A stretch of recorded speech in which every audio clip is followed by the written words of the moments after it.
SL. Bhyrappa ಅವರು ಬರೆದಿರುವ ವಂಶವೃಕ್ಷ ಭಾಗ 1. ಕಪಿಲಾ ನದಿಯಲ್ಲಿ 1924ರ ದೊಡ್ಡ ಪ್ರವಾಹ ಬಂದಿದ್ದಾಗಲೂ ಶ್ರೀನಿವಾಸ ಶ್ರೋತ್ರಿಯರ ಮನೆ ಅರಮನೆ ಬೀದಿಯಲ್ಲೇ ಇತ್ತು. ಪ್ರವಾಹ ಬಂದ ನಂತರ ನಂಜನಗೂಡಿನ ಜನರು ನದಿಯ ಪಾತ್ರದಿಂದ ಮೇಲುಭಾಗದ ಹೊಸ ವಿಸ್ತೀರ್ಣದಲ್ಲಿ ಮನೆಗಳನ್ನು ಕಟ್ಟಿಕೊಂಡು ಹೊರಟು ಹೋದರು. ದೇವಸ್ಥಾನದ ಸುತ್ತಮುತ್ತ ಈಗಲೂ ಇರುವ ಪಾಠಶಾಲೆ ಬೀದಿ, ನಾರಾಯಣರಾಯರ ಅಗ್ರಹಾರ, ಅಂಗಡಿ ಬೀದಿಗಳ ಪ್ರಾಮುಖ್ಯತೆ ಅಂದಿನಿಂದ ಕೊಂಚ ಕಡಿಮೆಯಾಯಿತು. ಪೂರ್ವಿಕರು ಕಟ್ಟಿಸಿದ ಮನೆ ಬಿಟ್ಟು ಹೊಸತನ್ನು ಕಟ್ಟಿಕೊಂಡು ಹೋಗುವುದು ಅಷ್ಟು ಸುಲಭವಲ್ಲ. ಶ್ರೀನಿವಾಸ ಶ್ರೋತ್ರಿಯರಿಗಂತೂ ಮಾನಸಿಕವಾಗಿ ಅಸಾಧ್ಯದ ಕೆಲಸ. ಕಪಿಲೆಯು ಹುಚ್ಚು ಹಿಡಿದವಳಂತೆ ತನ್ನ ವಿಸ್ತಾರವನ್ನು ಹಿಗ್ಗಿಸಿಕೊಂಡು ವೇಗವನ್ನು ಪ್ರಚಂಡಗೊಳಿಸಿ 5 ದಿನ ಸತತವಾಗಿ ಇಡೀ ನಗರದ ಜನರನ್ನು ಕಂಗಾಲು ಮಾಡಿದ್ದಳು. ಮಂದಗತಿಯಿಂದ ಸಾಗುವ ಸಂಗೀತವು ದ್ರುತಗತಿಗೆ ಹೋಗಿ ದ್ರುತದಿಂದ ಹೆಚ್ಚು ಹೆಚ್ಚು ವೇಗವನ್ನು ಮುಟ್ಟಿ ಕೊನೆಗೆ ನಾದದ ಲಯವು ತಾಳದ ವೇಗದಲ್ಲಿ ಲೀನವಾಗುವಂತೆ ಕಪಿಲೆಯ ಶಾಂತಗತಿಯು ತನ್ನ ಸಂಚಾರಗತಿಯ ಪರಮಶಕ್ತಿಯನ್ನು ಮುಟ್ಟಿ ಹರಿಯಿತು. ಶುದ್ಧ ಶ್ವೇತವರ್ಣದ ಕಪಿಲೆಯ ಮೈಬಣ್ಣ ಈಗ ಭಯ ಹುಟ್ಟಿಸುವ ರಕ್ತವರ್ಣವಾಗಿತ್ತು. ತನ್ನ ಇಡೀ ಪಾತ್ರದ ಕಲ್ಮಶವನ್ನೆಲ್ಲ ಒಮ್ಮೆಗೇ ತೊಳೆದು ಬಿಡುವ ಸಂಕಲ್ಪದಿಂದ ಅವಳು ಅಟ್ಟಹಾಸಗೈಯುವಂತಿತ್ತು. ಈ ಮಹಾನೆರೆಯಲ್ಲಿ ಸತ್ತ ಜನರೆಷ್ಟು, ಕುಸಿದ ಮನೆಗಳೆಷ್ಟು, ನಿರ್ಗತಿಕವಾದ ಸಂಸಾರಗಳೆಷ್ಟು ಮೊದಲಾಗಿ ಸ್ಪಷ್ಟ ಚಿತ್ರ ಯಾರಿಗೂ ಕಾಣುತ್ತಿರಲಿಲ್ಲ. ಶ್ರೋತ್ರಿಯರ ಮನೆಯಲ್ಲೂ ಹೆಜ್ಜೆ ಮುಳುಗುವಷ್ಟು ನೀರು. ಊರಿನವರೆಲ್ಲ ತಮಗಾದ ಹಾನಿಯಿಂದ ನದಿಯನ್ನು ಬೈದರೂ ಶ್ರೋತ್ರಿಯರು ಹಾಗೆ ಮಾಡಲಿಲ್ಲ. ಗಂಗೆ ಚ ಯಮುನೆ ಚೈವ ಹೇಳಿಕೊಂಡು ಮನೆಯ ಹೊಸಲಿನ ಹತ್ತಿರವೇ ಮುಳುಗು ಹಾಕಿದ್ದರು. ಆ ಮನೆಯನ್ನು ಬಿಟ್ಟು ಹೋಗಬೇಕೆಂದು ತಮ್ಮ 8 ವರ್ಷದ ಮಗು ನಂಜುಂಡ, ಪತ್ನಿ ಭಾಗೀರಥಮ್ಮ, ಮನೆಯ ಆಳು ಲಕ್ಷ್ಮಿ ಈ ಮೂವರೂ ಕೇಳಿದರೂ ಅವರು ಹೊರಡಲಿಲ್ಲ. ಇಷ್ಟು ವರ್ಷ ನಮ್ಮನ್ನು ಕಾಪಾಡಿದ ತಾಯಿ ಈಗ ಸ್ವಲ್ಪ ಉಗ್ರ ರೂಪದಲ್ಲಿ ಕಾಣಿಸ್ಕೊಂಡಿದ್ದಾಳೆ ಅಂತ ಓಡ್ ಹೋಗ್ಬಿಡೋದೆ, ಮಾಡಿ ಮೇಲೆ ಒಲೆ ಹಚ್ಚಿ ಅಡುಗೆ ಮಾಡಿ ಎಂದು ಹೇಳಿದ್ದರು. ಪ್ರವಾಹ ಇಳಿಯಿತು. ದ್ರುತಗತಿಯಲ್ಲಿ ಸಂಗೀತ ಮುಗಿದ ಮೇಲೂ ನಿರಂತರವಾದ ಶ್ರುತಿಯು ಶಾಂತವಾಗಿ ಸಾಗುವಂತೆ ನದಿಯ ಚಲನೆಯೂ ಸಾಮಾನ್ಯ ಸ್ಥಿತಿಗೆ ಇಳಿಯಿತು. ಜ್ಯೇಷ್ಠ ಆಷಾಢದಲ್ಲಿ ವರ್ಷಕ್ಕೊಮ್ಮೆ ದ್ರುತವನ್ನು ಮುಟ್ಟುವುದು, ಉಳಿದ ಕಾಲದಲ್ಲಿ ಶಾಂತವಾಗುವುದು, ಹೀಗೆ ತನ್ನ ನಿಯತ ಸ್ವಭಾವದಂತೆ ನದಿಯ ಜೀವನವೂ ಸಾಗಿತ್ತು. ನೆರೆಗೆ ಸಿಕ್ಕಿದ ಸುತ್ತಮುತ್ತಲ ಪ್ರದೇಶಗಳಲ್ಲಿ ವರ್ಷಕ್ಕೊಮ್ಮೆ ಸಾಕಷ್ಟು ಹಾನಿಯೂ ಆಗುತ್ತಿತ್ತು. ಆದರೆ ಹಾನಿ ಎನ್ನುವುದು ನದಿಗೆ ಅಲ್ಲವಲ್ಲ. ಕೆಲವು ವರ್ಷಗಳು ಕಳೆದವು. ಶ್ರೀನಿವಾಸ ಶ್ರೋತ್ರಿಯರ ಮಗ ನಂಜುಂಡ ಶ್ರೋತ್ರಿ ದೊಡ್ಡವನಾದ. ಮೈಸೂರಿನ ಕಾಲೇಜಿಗೂ ಹೋದ. ತನ್ನ ತಂದೆ ತಾಯಿಯರಿಗೂ ಮೆಚ್ಚುಗೆಯಾದ ಕಾತ್ಯಾಯಿನಿಯೊಡನೆ ಮದುವೆಯಾಯಿತು. ಒಂದು ಗಂಡು ಮಗುವಾಯಿತು. ಮಗುವಿಗೆ 6 ತಿಂಗಳಿದ್ದಾಗ ಎಂದರೆ ಈ ವರ್ಷದ ಜ್ಯೇಷ್ಠದಲ್ಲಿ ಕಪಿಲೆಯ ಪ್ರವಾಹಕ್ಕೆ ಸಿಕ್ಕಿ ಸತ್ತು ಹೋದ. ಅವನು ಈಜುಬಾರದವನಲ್ಲ, ಪ್ರವಾಹದ ಸೆಳೆತದಲ್ಲಿ ಕೈ ಸೋಲುವಂತಹ ದುರ್ಬಲ ತೋಳಿನ ಯುವಕನೂ ಅಲ್ಲ. ತಂದೆಯಂತೆಯೇ ಎತ್ತರವಾದ ಆಳು, ಆಜಾನುಬಾಹು, ಒಂದು ಹಸ್ತದ ಅಗಲವನ್ನೂ ಮೀರಿದ ಹಣೆ, ತುಂಬಿದ ಮೈಕಟ್ಟು, ಶುಭ್ರವಾದ ಮೈಬಣ್ಣ. ಆದರೂ ನದಿಯ ಶಕ್ತಿಯ ಮುಂದೆ ಅವನು ತಾನೇ ಏನು ಮಾಡಬಲ್ಲ? ಉಕ್ಕಿ ಹರಿಯುತ್ತಿದ್ದ ನದಿಯಲ್ಲಿ ಅವನೇನು ಈಜಲು ಹೋಗಿರಲಿಲ್ಲ.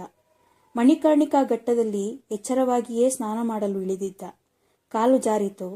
ಈಜಿ ದಡಕ್ಕೆ ಬರಲು ಮಾಡಿದ ಯತ್ನವೆಲ್ಲವೂ ವಿಫಲವಾಯಿತು. ದಡದಲ್ಲಿ ಉಳಿದವರು ಕೂಗಿಕೊಂಡರು. ಅವನೂ ಕೂಗಿಕೊಂಡರೂ 1 ನಿಮಿಷದಲ್ಲಿ ಸುಳಿಗೆ ಸಿಕ್ಕಿ ಮುಳುಗಿ ಹೋದ. ಶವ ಎಲ್ಲಿ ಎದ್ದಿತೆಂಬುದನ್ನು ಯಾರೂ ಕಾಣರು. ತಿರುಮಕೂಡಲು ನರಸೀಪುರದವರೆಗೂ ಆಳುಗಳು ನದಿಯ 2 ದಂಡೆಗಳಿಗೂ ಹೋಗಿ ಬಂದರು.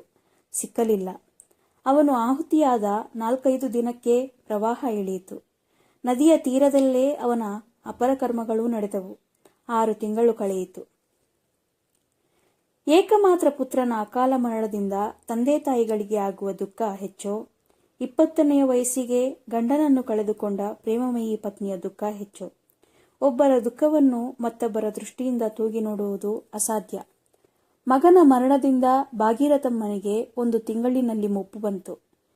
ಇದ್ದ ಒಬ್ಬನೇ ಮಗ ಹೋದುದಕ್ಕೆ ಅಳಬೇಕೋ, ಇರುವ ಚಿಕ್ಕ ವಯಸ್ಸಿನ ಸೊಸೆಯನ್ನು ನೋಡಿ ಮರುಗಬೇಕೋ, ಏನೂ ತಿಳಿಯದೆ ನಗುತ್ತಾ ಮಲಗಿ ಆಟವಾಡುವ 1 ವರ್ಷದ ಮೊಮ್ಮಗನನ್ನು ಕಂಡು ಕರಳು ಕಿವುಚಿಕೊಳ್ಳಬೇಕೋ ಆಕೆಗೆ ತಿಳಿಯದು. ಒಂದೇ ಸಮನಾಗಿ ಅಳುತ್ತಿದ್ದರು. ಮಗನ ನೆನಪು ಮನಸ್ಸಿನಲ್ಲಿ ಹೊತ್ತುಕೊಂಡು ಬಂದಾಗ ಹೋಗಿ ಮೊಮ್ಮಗನನ್ನು ಎತ್ತಿಕೊಳ್ಳುವರು. ಅವರ ಕಣ್ಣು ತುಂಬಿ ಬರುವುದು. ಹತ್ತಿರದಲ್ಲೇ ಇದ್ದ ಸೊಸೆ ಬಿಕ್ಕಿ ಬಿಕ್ಕಿ ಅಳಲು ಪ್ರಾರಂಭಿಸುವಳು. ಅತ್ತೆ ತಾನೇ ಧೈರ್ಯ ತಂದುಕೊಂಡು ಹತ್ತಿರ ಬಂದು ಸೊಸೆಯನ್ನು ತಬ್ಬಿಕೊಳ್ಳುವರು. ಹತ್ತಿರವೇ ಇದ್ದ ಮಗು ಮಾತ್ರ ಸುಖ ದುಃಖಗಳನ್ನು ಅರಿಯದ ಭಾವದಿಂದ ಕೇಕೆ ಹಾಕುವುದು. ಅತ್ತೆ ಸೊಸೆಯರನ್ನು ಸಮಾಧಾನ ಮಾಡುತ್ತಿದ್ದುದು ಅದೇ. ಅಜ್ಜಿಯ ಮೊಮ್ಮಗು, ತಾಯಿಯ ಹೊಟ್ಟೆಯಲ್ಲಿ ಹುಟ್ಟಿದ ಮಗು. ಒಂದು ಮಧ್ಯಾಹ್ನ 2 ಗಂಟೆಯಲ್ಲಿ ಕಾತ್ಯಾಯಿನಿ ಮಹಡಿಯ ಮೇಲಿನ ತೊಟ್ಟಿಯಲ್ಲಿ ತೊಟ್ಟಿಲ ಪಕ್ಕದಲ್ಲಿ ಕುಳಿತಿದ್ದಳು. ಮಗು ತೊಟ್ಟಿಲಲ್ಲಿ ನಿದ್ರಿಸುತ್ತಿತ್ತು. ಅವಳ ಮನಸ್ಸು ಬಸವನ ಹುಳುವಿನಂತೆ ಒಳಸರಿದು ತನ್ನ ಗತಿಸಿದ ವೈವಾಹಿಕ ಜೀವನದ ತಂತುಗಳನ್ನು ಕಲ್ಪನೆಯಲ್ಲಿ ಸಮಗ್ರವಾಗಿ ಹಿಡಿದು ನೋಡುತ್ತಿತ್ತು. ತನಗೆ ಇನ್ನೂ ಮದುವೆಯಾಗಿ 2 ವರ್ಷಗಳಾಗಿವೆ. ತಾನು ಮೆಚ್ಚಿದ ಮತ್ತು ತನ್ನನ್ನು ಆಳವಾಗಿ ಪ್ರೀತಿಸುತ್ತಿದ್ದ ಗಂಡ, ಚಿನ್ನದಂತಹ ಅತ್ತೆ ಮಾವಂದಿರು, ಇಡೀ ಮನೆಯನ್ನು ಬೆಳದಿಂಗಳಿನಂತೆ ನಗಿಸುವ ಮಗು, ಯಾವ ಹೆಂಗಸಾದರೂ ಸಂತೃಪ್ತಿಯಿಂದ ಇರಬೇಕಾದ ಸಂಸಾರ. ಮಾವನವರ ಸಾತ್ವಿಕ ಸ್ವಭಾವ, ವೇದಶಾಸ್ತ್ರಗಳಲ್ಲಿ ಅವರಿಗಿದ್ದ ಆಳವಾದ ಪಾಂಡಿತ್ಯಗಳು ಅವರ ಸಂಸಾರಕ್ಕೆ ಜನಗಳಿಂದ ವಿಶೇಷ ಗೌರವವನ್ನು ತಂದುಕೊಟ್ಟಿದ್ದವು. ತನ್ನ ಗಂಡನ ಹಸನ್ಮುಖವೂ ಪ್ರೇಮಮಯ ಸ್ವಭಾವವೂ ಅವಳನ್ನು ಸದಾ ಮುದಗೊಳಿಸುತ್ತಿದ್ದವು. ತನಗಿನ್ನೇನು ಬೇಕು ಎಂಬಷ್ಟು ಮಟ್ಟಿನ ಹೆಮ್ಮೆಯಿಂದಿದ್ದಳು ಅವಳು. ಈಗ 6 ತಿಂಗಳಿನ ಹಿಂದೆ ಒಂದು ದಿನ ಕಪಿಲೆಯು ಅವಳ ನಗುವಿನ ಸಂಸಾರವನ್ನು ನಾಶಗೊಳಿಸಿಬಿಟ್ಟಿದ್ದಳು. ಆ ದಿನದಿಂದ ಅವಳು ಸುರಿಸಿರುವ ಕಣ್ಣೀರು ಕಪಿಲೆಯು ಈ ಭೂಮಿಯ ಮೇಲೆ ಇದುವರೆಗೆ ಹರಿಸಿರುವ ನೀರಿಗಿಂತ ಕಡಿಮೆಯದಲ್ಲ. ಅವಳು ಒಮ್ಮೊಮ್ಮೆ ಜೀವನದ ಬಗೆಗೆ ಜಿಜ್ಞಾಸೆ ಮಾಡಲು ಹೊರಡುವಳು. ಆದರೆ ಅವಳ ಬುದ್ಧಿಗೆ ಇದಾವುದು ಅರ್ಥವಾಗುತ್ತಿರಲಿಲ್ಲ. ಕಾತ್ಯಾಯಿನಿ ಇಂಟರ್ಮೀಡಿಯೇಟ್ ಓದಿ ಪಾಸು ಮಾಡಿದ್ದ ಹುಡುಗಿ. ಜೀವನದ ಬಗೆಗೆ ಸಾಹಿತಿಗಳು, ಪ್ರಬಂಧಕಾರರು ಬರೆದುದನ್ನು ಓದಿದ್ದಳು. ಆದರೆ ತನಗೆ ಬಂದ ಈ ಘೋರ ವಿಪತ್ತಿನ ಕಾರಣವನ್ನು ಯಾರಾದರೂ ವಿವರಿಸಬಹುದೆಂದು ಅವಳಿಗೆ ಎನಿಸುತ್ತಿರಲಿಲ್ಲ.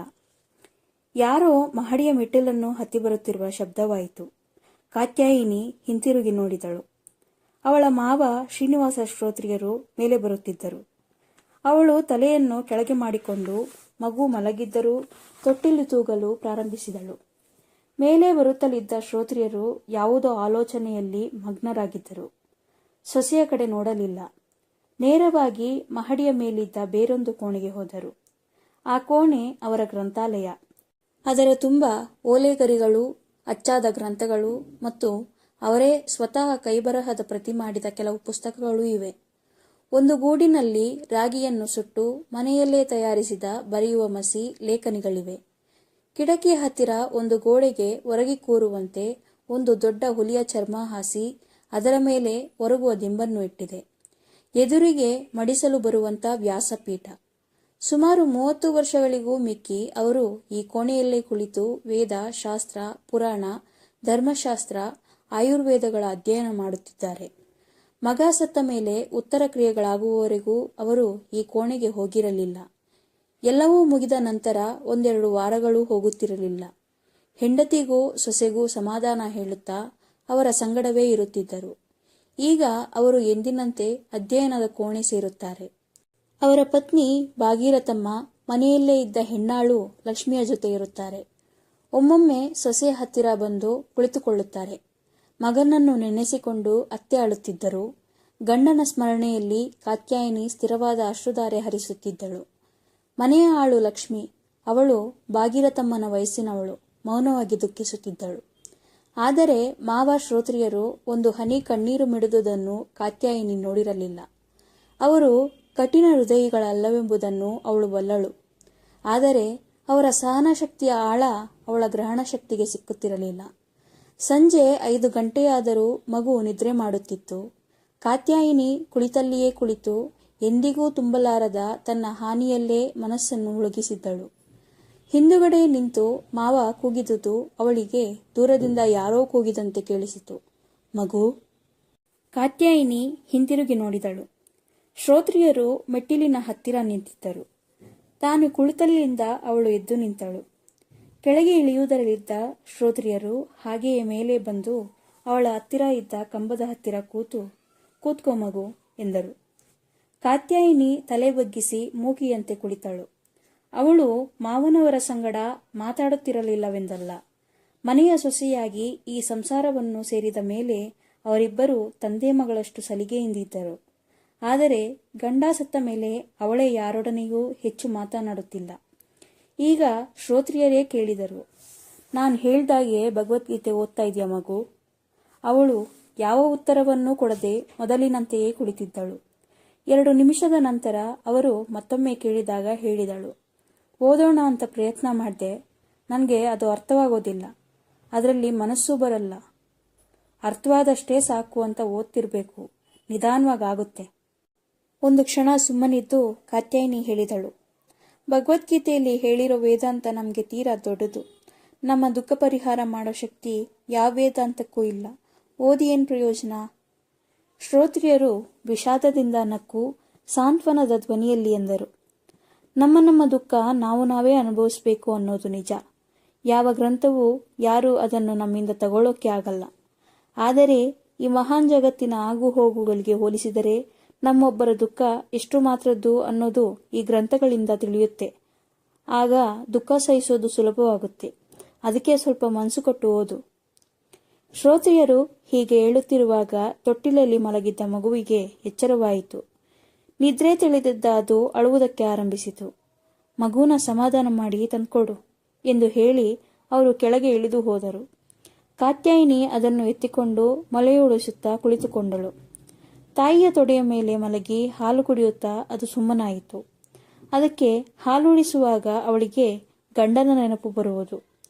ಅದನ್ನು ತನ್ನ ಎದೆಗೆ ಒತ್ತಿ ಅಪ್ಪಿಕೊಳ್ಳುವಳು. ಆಗ ಮಾತ್ರ ಮನಸ್ಸು ಶಾಂತವಾಗುವುದು. ಪೂರ್ತಿಯಾಗಿ ಹಾಲು ಕುಡಿದ ಮೇಲೆ ಮಗು ಆಟವಾಡಲು ಪ್ರಾರಂಭಿಸಿತು. ತಾಯಿಯ ಮುಖವನ್ನು ತನ್ನ ಉಗುರುಗಳಿಂದ ಪರಚುತ್ತಾ ನಕ್ಕಿತು. ಒಂದು ಸಲ ಇಡೀ ಮನೆಗೆ ಕೇಳುವಷ್ಟು ಜೋರಾಗಿ ಕೇಕೆ ಹಾಕಿತು. ಕೇಕೆಯನ್ನು ಕೇಳಿದ ಅಜ್ಜ ಕೆಳಗಿನಿಂದ ಚೀನೀ ಎಂದು ಕೂಗಿದರು. ಕಾತ್ಯಾಯಿನಿ ಅದನ್ನು ಎತ್ತಿಕೊಂಡು ಕೆಳಗೆ ಇಳಿದು ಬಂದಳು. ನಡುಮನೆಯಲ್ಲಿ ತಿರುಗಾಡುತ್ತಿದ್ದ ಅಜ್ಜ ಅದನ್ನು ಕರೆದುಕೊಂಡು ತಮ್ಮ ಹೆಗಲ ಮೇಲೆ ಕೂರಿಸಿಕೊಂಡು ಮನೆಯ ಹಿಂಭಾಗದಲ್ಲಿದ್ದ ದನಗಳ ಕೊಟ್ಟಿಗೆಗೆ ಹೋದರು. ಕಾತ್ಯಾಯಿನಿ ಅಡಿಗೆ ಮನೆಗೆ ಹೋದಳು. ಅತ್ತೆ ಒಳಗೆ ಅಡಿಗೆ ಮಾಡುತ್ತಿದ್ದರು. ಕಾತ್ಯಾಯಿನಿ ಒಳಗೆ ಹೋಗಿ ಸುಮ್ಮನೆ ನಿಂತಳು. ಸೊಸೆಯನ್ನು ಗಮನಿಸಿದ ಅತ್ತೆ, ಮಗು, ನೀನೊಬ್ಳೆ ಹಾಕಿ ಕೂತಿರ್ಬಾರ್ದಮ್ಮ. ಸುಮ್ಮನಿದ್ದಷ್ಟು ಮನ್ಸಿಗೆ ಅದೇ ಯೋಚನೆ ಆಗುತ್ತೆ. ನನ್ನ ಜೊತೆ ಲಕ್ಷ್ಮಿ ಜೊತೆ ಬಂದು ಕೂತ್ಕೋ, ಏನಾದರೂ ಮಾತಾಡ್ತಾ ಇರೋ. ಇಲ್ದಿದ್ರೆ ಹಸುಗೆ ಕಲ್ಗಚ್ಚಿಡೋದು, ಕರುಗೆ ಹುರುಳಿ ಹಾಲು ಕುಡಿಸೋದು ಏನಾದರೂ ಮಾಡ್ತಿರೋ. ಸ್ವಲ್ಪನಾದರೂ ಮರೆಯುತ್ತೆ. ಯಾಕೆ ನಿಂತ್ಕೊಂಡೇ ಇದೆಯಾ? ಕೂತ್ಕೋ ಎಂದು ಹೇಳಿ ಒಲೆಯ ಮೇಲೆ ಕುದಿಯುವ ನೀರಿಗೆ ಬೇಳೆ ಹಾಕಿದರು. ಸಾರಿನ ಪಾತ್ರೆಯನ್ನು ಕೋಡಲೆ ಒಲೆಯ ಮೇಲೆ ಇಟ್ಟು ಒಲೆಯ ಮೇಲೆ ಅನ್ನದ್ದನ್ನು ಏರಿಸಿ ಉರಿ ಸಣ್ಣಗೆ ಮಾಡಿ, ಇಲ್ಲೇ ಇದ್ದು ಒಲೆ ಉರಿ ನೋಡ್ಕೊ. ಏನಾದರೂ ಉಕ್ಕಿದ್ರೆ ನನ್ನ ಕೂಗು, ನಾನು ದೇವ್ರ ಮನೆಯಲ್ಲಿ ಪೂಜೆಗೆ ಅಣಿ ಮಾಡಿ ಬರ್ತೀನಿ. ಆಗಲೇ ಅವರು ರಾತ್ರಿ ಪೂಜೆಗೆ ಬರೋ ಹೊತ್ತಾಯ್ತು ಎಂದು ಹೇಳಿ ಅಲ್ಲಿಂದ ದೇವರ ಮನೆಗೆ ಹೋದರು. ಸಾಯಂಸಂಧ್ಯಾ ದೇವತಾರ್ಚನೆಗಳನ್ನು ಮುಗಿಸಿ ಶ್ರೋತ್ರಿಯರು ದೇವರ ಮನೆಯಿಂದ ಹೊರಗೆ ಬರುವ ವೇಳೆಗೆ ರಾತ್ರಿ 8 ಗಂಟೆಯಾಗಿತ್ತು. ನೇರವಾಗಿ ಮನೆಯ ಹಿಂಭಾಗಕ್ಕೆ ಹೋಗಿ ಸಂಧ್ಯಾವಂದನೆ ಮಾಡಿದ ತಟ್ಟೆಯನ್ನು ಬಾಳೆಯ ಗಿಡದ ಹತ್ತಿರ ಚೆಲ್ಲಿ ಪುನಃ ದೇವರ ಮನೆಗೆ ಹೋಗುತ್ತಿರುವಾಗ ಕಾತ್ಯಾಯಿನಿ ಹೇಳಿದಳು, ಮೈಸೂರಿನಿಂದ ಡಾಕ್ಟರ್ ಸದಾಶಿವರಾಯರು ಬಂದಿದ್ದಾರೆ. ದಿವಾನ್ ಖಾನೆಲ್ ಕೂತಿದ್ದಾರೆ. ಎಷ್ಟೊತ್ತಾಯ್ತು? ಸುಮಾರು 2 ಗಂಟೆ ಆಗಿರ್ಬೋದು. ನೀವಾಗ ತಾನೇ ಸಂಧ್ಯಾವಂದನೆ ಕೂತಿದ್ರಿ. ಪುನಃ ವೇದ ಮಂತ್ರಗಳನ್ನು ಪಠಿಸದೆ ಸಂಧ್ಯಾವಂದನೆಯ ಪಾತ್ರೆಗಳನ್ನು ಒಳಗಿಟ್ಟು ಶ್ರೋತ್ರಿಯರು ಹೊರಗೆ ಬಂದರು. ಡಾಕ್ಟರ್ ಸದಾಶಿವರಾಯರು ಸುಮಾರು 35 ವಯಸ್ಸಿನ ಮಟ್ಟಸವಾದ ಆಳು. ಕಣ್ಣಿಗೆ ಕನ್ನಡಕ, ತಲೆಯಲ್ಲಿ ಧಾರಾಳವಾಗಿ ನರೆಗೂದಲು. ವೇಷಭೂಷಣಗಳಿಗೆ ಸ್ವಲ್ಪವೂ ಗಮನ ಕೊಟ್ಟಂತಿಲ್ಲ.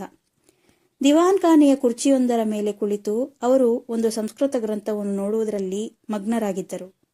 ಶ್ರೋತ್ರಿಯರು ಹೊರಗೆ ಬಂದು ಮಾತನಾಡಿದಾಗಲೇ ಪುಸ್ತಕದಿಂದ ಕಣ್ಣನ್ನು ಕಿತ್ತದ್ದು. ತುಂಬಾ ಹೊತ್ತಾಯ್ತಂತೆ, ಕಾಯಿಸ್ಬಿಟ್ಟೆ, ಕ್ಷಮಿಸಬೇಕು. ತಾವು ದೊಡ್ಡೋರು, ಹಾಗನ್ಬಾರ್ದು. ನನಗೆ ಬೇರೇನು ಕೆಲಸವೂ ಇಲ್ಲ, ವಿರಾಮವಾಗೇ ಬಂದಿದ್ದೇನೆ. ಶ್ರೋತ್ರಿಯರು ಒಂದು ಕುರ್ಚಿಯ ಮೇಲೆ ಕುಳಿತು ಕೇಳಿದರು, ನಿಮ್ಮ ಗ್ರಂಥ ಎಲ್ಲಿಗೆ ಬಂತು? ಪ್ರಕಟವಾಯಿತು. ಲಂಡನ್ನಿನ ಒಂದು ಕಂಪನಿಯವರು ಪ್ರಕಟ ಮಾಡಿದ್ದಾರೆ. ನಿಮಗೆ ಕೊಡೋಣ ಅಂತ ಬಂದೆ ಎಂದು ಅವರು ತಮ್ಮ ಕೈಚೀಲದಿಂದ ಒಂದು ಅಚ್ಚಾದ ಇಂಗ್ಲಿಷ್ ಪುಸ್ತಕವನ್ನು ತೆಗೆದು ಶ್ರೋತ್ರಿಯರ ಕೈಗಿಟ್ಟರು. ಸುಮಾರು 400 ಪುಟಗಳ ಅಂದವಾಗಿ ಮುದ್ರಿತವಾದ ಗ್ರಂಥ. ಪ್ರಾಚೀನ ಭಾರತೀಯ ರಾಜ್ಯಶಾಸ್ತ್ರಕ್ಕೆ ಧರ್ಮದ ಆಧಾರ ಎಂದು ಹೆಸರು. ಮೇಲಿನ ಪುಟವನ್ನು ಶ್ರೋತ್ರಿಯರು ತೆಗೆದಾಗ ಒಳಗೆ ಕನ್ನಡದಲ್ಲಿ ಬರೆದಿತ್ತು, ಪೂಜ್ಯ ಶ್ರೀನಿವಾಸ ಶ್ರೋತ್ರಿಯರಿಗೆ ಭಕ್ತಿಪೂರ್ವಕವಾಗಿ ಸದಾಶಿವರಾವ್. ಅದನ್ನು ನೋಡಿ ಶ್ರೋತ್ರಿಯರು ಹೇಳಿದರು, ನನಗೇಕೆ ಇಷ್ಟೊಂದು ಗೌರವ? ಒಂದು ದೃಷ್ಟಿಯಿಂದ ಈ ಗ್ರಂಥದ ಮಾರ್ಗದರ್ಶಕರೇ ನೀವು. ನಿಮ್ಮಿಂದ ನಾನು ಇದಕ್ಕೆ ಬೇಕಾದ ಎಷ್ಟೋ ಸಂಗತಿಗಳನ್ನ ತಿಳಿದುಕೊಂಡಿದ್ದೇನೆ. ಅನುಮಾನ ಬಂದ ಎಷ್ಟೋ ವಿಷಯಗಳನ್ನ ನಿಮ್ಮಿಂದ ಬಗೆಹರಿಸಿಕೊಂಡಿದ್ದೇನೆ. ಹಾಗಂತ ಮುನ್ನುಡಿಯಲ್ಲಿ ಬರೆದೂ ಇದ್ದೇನೆ. ಶ್ರೋತ್ರಿಯರಿಗೆ ಇಂಗ್ಲಿಷ್ ಭಾಷೆ ಚೆನ್ನಾಗಿ ಬರುತ್ತಿರಲಿಲ್ಲ. ವ್ಯವಹಾರಕ್ಕೆ ಬೇಕಾದಷ್ಟು ಮಾತ್ರ ಬ್ಯಾಂಕಿನ ಚೆಕ್ ಬರೆಯುವುದು, ಅಂಚೆ ಪತ್ರಗಳಿಗೆ ವಿಳಾಸ ಬರೆಯುವುದು ಬರುತ್ತಿತ್ತು. ಹೇಳಿದರು, ನೀವು ಇಂಥ ದೊಡ್ಡ ಗ್ರಂಥ ಬರೆದಿದ್ದೀರಿ, ನನಗಂತೂ ಪೂರ್ತಿ ಓದೋಕ್ಕೆ ತಿಳಿಯೋಲ್ಲ.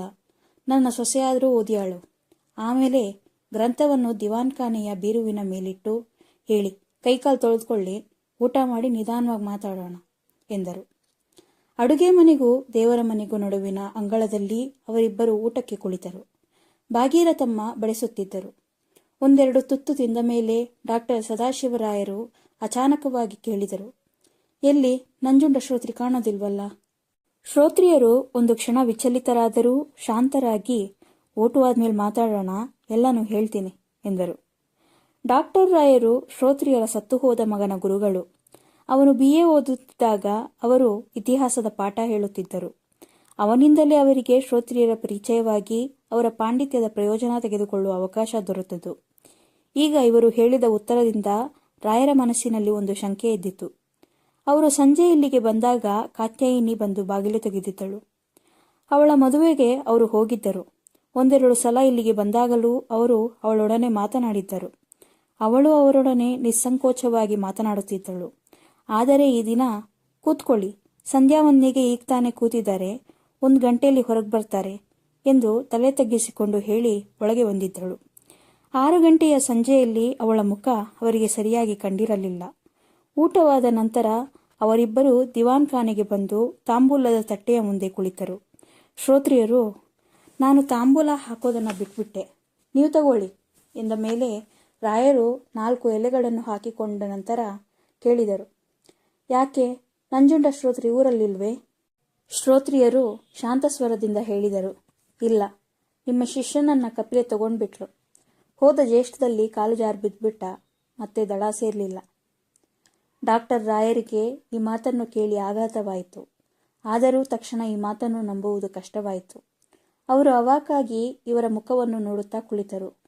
ಪುನಃ ಅದೇ ಶಾಂತ ಸ್ವರದಲ್ಲಿ ಶ್ರೋತ್ರಿಯರು ಹೇಳಿದರು, ನಿಮ್ಮ ಶಿಷ್ಯ ಹೀಗಾದುದಕ್ಕೆ ನಿಮಗೆ ದುಃಖವಾಗುತ್ತೆ. ಆದರೆ ಎಲ್ಲಾನು ಸಹಿಸ್ಕೋಬೇಕು. ಮನೆಯಲ್ಲಿ ಸೊಸೆ, 1 ವರ್ಷದ ಗಂಡ್ಮಗು ಇದ್ದಾರೆ. ಆ ಮಗು ಮುಂದೆ ನಿಮ್ಮಂಥವ್ರ ಕೈಯಲ್ಲಿ ವಿದ್ಯೆ ಕಲೀಲಿ ಅಂತ ನೀವು ಆಶೀರ್ವಾದ ಮಾಡಬೇಕು. ಅದು ಹೋಗಲಿ, ಮುಂದೆ ನೀವು ಏನು ಮಾಡ್ತೀರಿ? ನಿಮ್ಮಂಥ ಮೇಧಾಶಕ್ತಿ ಇರೋರು ನಮ್ಮ ಪೂರ್ವಿಕರ ಜೀವನವನ್ನು ಬರೆದು ಈಗಿನವ್ರಿಗೆ ತಿಳಿಯೋ ಹಾಗೆ ಮಾಡಬೇಕು. ಹೇಳಿ, ನೀವು ಇಲ್ಲಿಗೆ ಬಂದು ಆಗಲೇ 1.5 ವರ್ಷದ ಮೇಲೆ ಆಯ್ತಲ್ವೇ?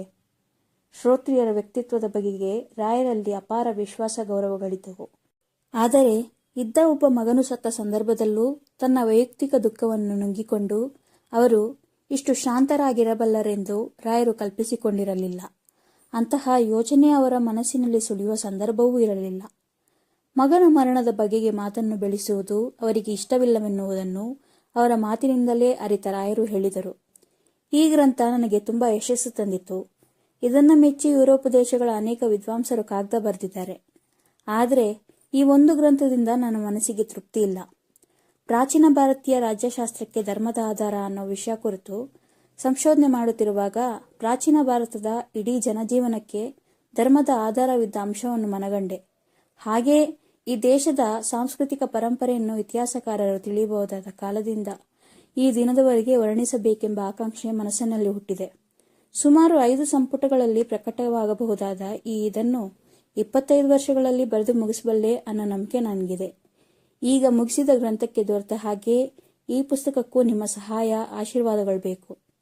ಅವರು ಈ ಮಾತುಗಳನ್ನು ಹೇಳುತ್ತಿರುವಾಗ ಕಾತ್ಯಾಯಿನಿ ಒಂದೊಂದಾಗಿ 2 ಹಾಸಿಗೆಗಳನ್ನು ಅಲ್ಲಿಗೆ ತಂದು ಅವರಿಬ್ಬರಿಗೂ ಹತ್ತಿರದಲ್ಲಿಯೇ ಹಾಸಿದಳು. 2 ಹಾಸಿಗೆಗಳಿಗೂ ಹೊದಿಯುವ ಕಂಬಳಿಗಳನ್ನಿಟ್ಟು, ಕುಡಿಯಲು ತಾಮ್ರದ ತಂಬಿಗೆಯಲ್ಲಿ ನೀರು ಬಟ್ಟಲುಗಳನ್ನಿಟ್ಟು ಒಳಗೆ ಹೋದಳು. ಹಾಸಿಗೆಯ ಮೇಲೆ ಮಲಗಿದ ಮೇಲೂ ಇಬ್ಬರೂ ಮಾತನಾಡುತ್ತಿದ್ದರು. ರಾಯರು ಹೇಳುತ್ತಿದ್ದರು, ಈ ದೇಶದ ಇತಿಹಾಸನ ಅನೇಕರು ಬರೆದಿದ್ದಾರೆ. ಆದರೆ ಅವೆಲ್ಲ ಬರೀ ರಾಜಕೀಯ ಇತಿಹಾಸಗಳೇ. ಸಾಂಸ್ಕೃತಿಕ ಇತಿಹಾಸದ ದೃಷ್ಟಿಯಿಂದನೂ 1-2 ಗ್ರಂಥಗಳು ಬಂದಿವೆ. ಆದರೆ ನನ್ನ ದೃಷ್ಟಿನೇ ಬೇರೆ. ಭರತ ವರ್ಷದ ಸಂಸ್ಕೃತಿಯಲ್ಲಿ ಕಲೆ, ರಾಜನೀತಿ, ಜನರ ನಿತ್ಯ ಜೀವನ ಇವೆಲ್ಲವುಗಳ ಹಿಂದೆ ಧರ್ಮದ ವಾಹಿನಿ ನಿರಂತರವಾಗಿ ಹರಿದು ಅವುಗಳನ್ನ ಪೋಷಿಸುತ್ತದೆ. ಬ್ರಾಹ್ಮಣ, ಬೌದ್ಧ, ಜೈನ ಮೊದಲಾದ ಧರ್ಮಗಳು ಉಚ್ಛ್ರಾಯ ಸ್ಥಿತಿಗೆ ಬಂದಾಗ ಸಂಸ್ಕೃತಿಯ ಸ್ವರೂಪದಲ್ಲಿ ಬದಲಾವಣೆಯಾದುದು ವಿದಿತ. ಆದರೂ ಮುಸಲ್ಮಾನರ ದಂಡಯಾತ್ರೆಗೆ ಮೊದಲು ಇದ್ದ ಈ ಮೂರು ಧರ್ಮಗಳ ಪ್ರಭಾವದಲ್ಲಿನೂ ಈ ದೇಶದ ಸಾಂಸ್ಕೃತಿಕ ಕಟ್ಟಡ ಹೆಚ್ಚು ಏರುಪೇರಾಗದೆ ಉಳಿದಿರುವ ಕಾರಣ ಎಂದರೆ ಈ ಮೂರೂ ಧರ್ಮಗಳ ಅಂತಃಸತ್ವವು ಒಂದೇ ಉಗಮದಿಂದ ಬಂದಿದೆ. ಮುಸಲ್ಮಾನ್ ಧರ್ಮದಿಂದ ಮೂಲ ಸಂಸ್ಕೃತಿ ಮೇಲೆ ಆದ ಪರಿಣಾಮವೇನು, ಆಧುನಿಕ ಕಾಲದಲ್ಲಿ ಇದು ಯಾವ ದಿಕ್ಕಿನಲ್ಲಿ ಹೋಗ್ತಾ ಇದೆ ಎಂಬ ದೃಷ್ಟಿಯಿಂದಲೇ ನನ್ನ ಗ್ರಂಥಕ್ಕಾಗಿ ಸಂಶೋಧನೆ ಮಾಡ್ತೇನೆ. ಅದಕ್ಕಾಗಿ ಭರತವರ್ಷದ ಧರ್ಮಶಾಸ್ತ್ರಗಳು, ದರ್ಶನಗಳು, ಸಾಹಿತ್ಯ ಮುಂತಾದ ಎಲ್ಲದರ ಅಧ್ಯಯನವೂ ಅಗತ್ಯ. ಇಷ್ಟರಲ್ಲಿ ತಕ್ಕಮಟ್ಟಿನ ಅಭ್ಯಾಸನೂ ಮಾಡಿದ್ದೇನೆ. ಇನ್ಮುಂದೆ ಕೆಲವು ಗ್ರಂಥಗಳನ್ನ ನಿಮ್ಮ ಸಂಗಡ ಓದಬೇಕಾಗುತ್ತೆ. ಈ ಸಹಾಯ ಮಾಡೋಕ್ಕೆ ನೀವಲ್ಲದೆ ನನಗೆ ಬೇರೆ ಯಾರೂ ಇಲ್ಲ. ರಾತ್ರಿ 12 ಗಂಟೆ ಕಳೆದರೂ ಅವರಿಬ್ಬರು ಮಾತನಾಡುತ್ತಲೇ ಇದ್ದರು. ಇಂತಹ ಮಹತ್ ಗ್ರಂಥವನ್ನು ರಚಿಸುವ ಕ್ರಮದ ಬಗೆಗೆ, ಅವುಗಳ ನಡುವೆ ಎಡರು ತೊಡರುಗಳ ಬಗೆಗೆ ಶ್ರೋತೃರು ವಿಚಾರಿಸುತ್ತಿದ್ದರು. ರಾಯರು ಹೇಳುತ್ತಿದ್ದರು, ಈ ಬಗ್ಗೆ ಸಂಶೋಧನೆಗೆ ಬೇಕಾದಷ್ಟು ವಿರಾಮ ಇರಬೇಕು. ಕೈ ಕೆಳಗೆ ಒಬ್ಬಿಬ್ರು ನುರಿತ ಸಹಾಯಕರಿದ್ರಂತೂ ಅವನು ಅದೃಷ್ಟವಂತ ಅನ್ಬೋದು.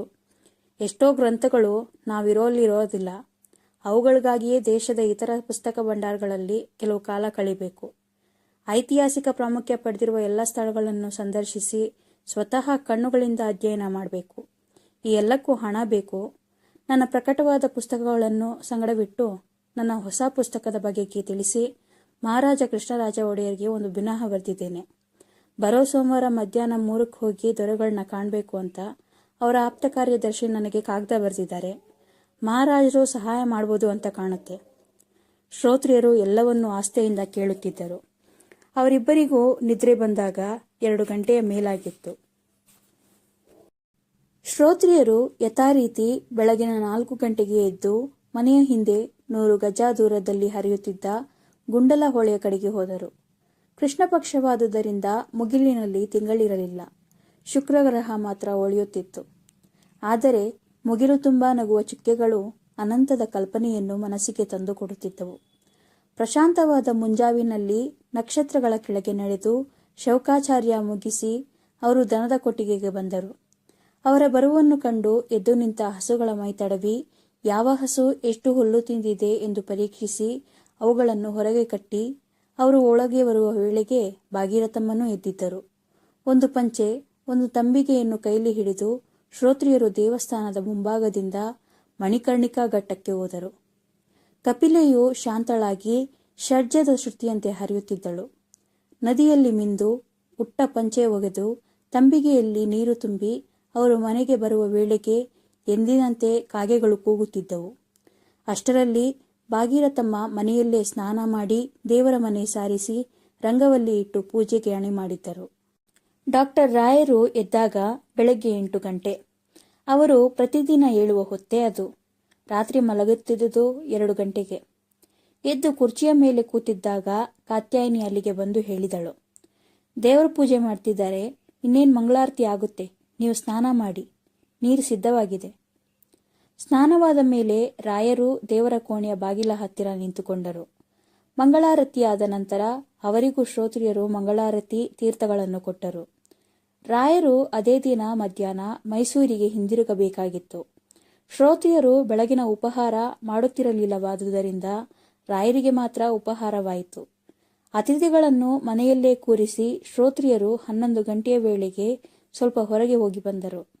ಮಧ್ಯಾಹ್ನ ಊಟವಾದ ಮೇಲೆ ರಾಯರು ಹೊರಡುವ ಮುನ್ನ ಶ್ರೋತ್ರಿಯರು ಒಳಗಿನಿಂದ ಒಂದು ತಾಂಬೂಲದ ತಟ್ಟೆಯನ್ನು ತಂದು ಅವರ ಮುಂದೆ ಹಿಡಿದು ಇದನ್ನು ಪರಿಗ್ರಹ ಮಾಡಬೇಕು ಎಂದರು. ಇದೇನೆಂದು ರಾಯರು ತಟ್ಟೆಯನ್ನು ನೋಡುತ್ತಾರೆ. ತಾಂಬೂಲ, ಅದರ ಮೇಲೆ ಒಂದು ನಾರಿಕೇಳ ಫಲ, ಪಕ್ಕದಲ್ಲಿಯೇ ಒಂದು ಲಕೋಟೆ. ನೋಡಿದ ತಕ್ಷಣ ಅದು ಹಣವೆಂದು ತಿಳಿದ ರಾಯರು ಒಂದು ಹೆಜ್ಜೆ ಹಿಂದೆ ಸರಿದು ಹೇಳಿದರು, ನೀವು ಆಶೀರ್ವಾದ ಮಾಡಿಕೊಡುವ ಈ ಫಲವನ್ನು ನಾನು ಬೇಡ ಅನ್ನೋದಿಲ್ಲ. ಆದರೆ ಈ ಲಕೋಟೆ ಏನು ಅನ್ನೋದು ನನಗೆ ಅರ್ಥವಾಗುತ್ತೆ. ಇದನ್ನು ಮುಟ್ಟಲಾರೆ. ಶ್ರೋತ್ರಿಯರು ನಮ್ರಸ್ವರದಿಂದ ಹೇಳಿದರು, ಮಹಾಗ್ರಂಥ ರಚನೆಗೆ ಹೊರಟಿದ್ದೀರಿ, ಅದಕ್ಕೆ ಎಷ್ಟು ಹಣವಾದರೂ ಬೇಕು. ಅನ್ನ ಬಟ್ಟೆಗಾಗಿ ಸ್ವಲ್ಪ ಮಿಗೋ ಹಾಗೆ ದೇವ್ರಿ ಸಂಸಾರ ಕೊಟ್ಟಿದ್ದಾನೆ. ಇಂಥ ಕೆಲಸಕ್ಕಲ್ಲದೆ ಅದು ಮತ್ತೆ ಯಾವುದಕ್ಕೆ ವಿನಿಯೋಗವಾಗಬೇಕು? ನೀವು ತಗೊಳ್ಳಿ. ಆದರೂ ನಾನು ನಿಮ್ಮಿಂದ ಬೇರೆ ಸಹಾಯ ನಿರೀಕ್ಷಿಸ್ತೀನಿ, ಇದನ್ನಲ್ಲ. ಸಹಾಯ ಮಾಡಕ್ಕೆ ನಾನು ಯಾರು? ನಿಮಗೆ ಬೇಕನ್ಸ್ದಾಗ್ಲೆಲ್ಲ ಖಂಡಿತ ಇಲ್ಲಿಗೆ ಬನ್ನಿ. ಆದರೆ ಇದನ್ನು ಮಾತ್ರ ತಗೊಳ್ಳಿ. ಇದನ್ನು ನಾನು ನಿಮಗೆ ಕೊಡ್ತಿಲ್ಲ, ಕೊಡ್ತಿರೋನು ನಾನೂ ಅಲ್ಲ. ಇಂಥ ಕೆಲಸಕ್ಕೆ ವಿನಿಯೋಗವಾಗೋಕ್ಕೆ ತಾನೇ ಹಣ ಇರೋದು. ಯಾವುದೇ ಧರ್ಮ ಕಾರ್ಯಕ್ಕೆ ಯಾರಾದರೂ ಕೊಟ್ಟ ಕಾಣಿಕೆಯನ್ನು ದಾತೃವು ಲೋಭಿಯಾಗಿದ್ದು ಅಳುಮನಸ್ಸಿಂದ ಕೊಡ್ತಿದ್ದರೆ, ಪತ್ನಿ ಪುತ್ರರನ್ನು ಗತಿಗೇಡಿಗಳನ್ನಾಗಿ ಮಾಡಿಕೊಡ್ತಿದ್ರೆ, ಅಥವಾ ಅನ್ಯಾಯದಲ್ಲಿ ಸಂಪಾದಿಸಿದ್ದನ್ನು ಕೊಟ್ಟರೆ ಮಾತ್ರ ಪರಿಗ್ರಹ ಮಾಡಬಾರದು. ಇದು ಧರ್ಮ ಸೂಕ್ಷ್ಮ. ಈ ಕಾಣಿಕೆಯನ್ನು ನೀವು ಬೇಡ ಅನ್ನೋದು ಅಧರ್ಮವಾಗುತ್ತೆ. ಈ ಮಾತನ್ನು ಕೇಳಿ ರಾಯರಿಗೆ ತೀರಾ ಸಂಕೋಚವಾಯಿತು. ಅವರು ತಾಂಬೂಲದ ತಟ್ಟೆಯನ್ನು ಸ್ವೀಕರಿಸಿದರು. ಹೊರಡುವ ಮುನ್ನ ಭಾಗೀರಥಮ್ಮನವರಿಗೆ ಹೇಳಿ ಕಾತ್ಯಾಯಿನಿಯೊಡನೆ ಸಾಂತ್ವನದ 2 ಮಾತು ಆಡಿ ಮಧ್ಯಾಹ್ನದ ನಂತರ ಗಾಡಿಗೆ ಹೋದರು. ರೈಲು ನಂಜನಗೂಡನ್ನು ಬಿಟ್ಟ ನಂತರ ಅವರು ಕುತೂಹಲದಿಂದ ಲಕೋಟೆಯನ್ನು ಒಡೆದು ನೋಡಿದರು. ಅವರ ಮನಸ್ಸು ಮೂಕವಾಯಿತು. 100 ರೂಪಾಯಿಗಳ 10 ನೋಟು. ರೈಲು ಮೈಸೂರು ತಲುಪುವ ವೇಳೆಗಾಗಲೇ ಆ ಹಣವನ್ನು ಹೇಗೆ ವಿನಿಯೋಗಿಸಬೇಕೆಂದು ಅವರ ಮನಸ್ಸು ನಿರ್ಧರಿಸಿತ್ತು. 200 ರೂಪಾಯಿ ಕೊಟ್ಟು ಒಂದು ಉತ್ತಮ ಹೊಸ ಟೈಪ್ ರೈಟರ್ ತೆಗೆದುಕೊಳ್ಳುವುದು, ಸುಮಾರು 300 ರೂಪಾಯಿಗೆ ಅತ್ಯಂತ ಅಗತ್ಯವಿದ್ದ ವಿಶ್ವವಿದ್ಯಾನಿಲಯದ ಪುಸ್ತಕ ಭಂಡಾರದಲ್ಲಿ ದೊರೆಯಲಾರದ ಗ್ರಂಥಗಳನ್ನು ಕೊಳ್ಳುವುದು, ಉಳಿದ ಹಣವನ್ನು ತಾವು ಆಗಲೇ ಯೋಜಿಸಿರುವ ಸಂಶೋಧನಾ ಪ್ರವಾಸಕ್ಕೆ ಉಪಯೋಗಿಸುವುದು.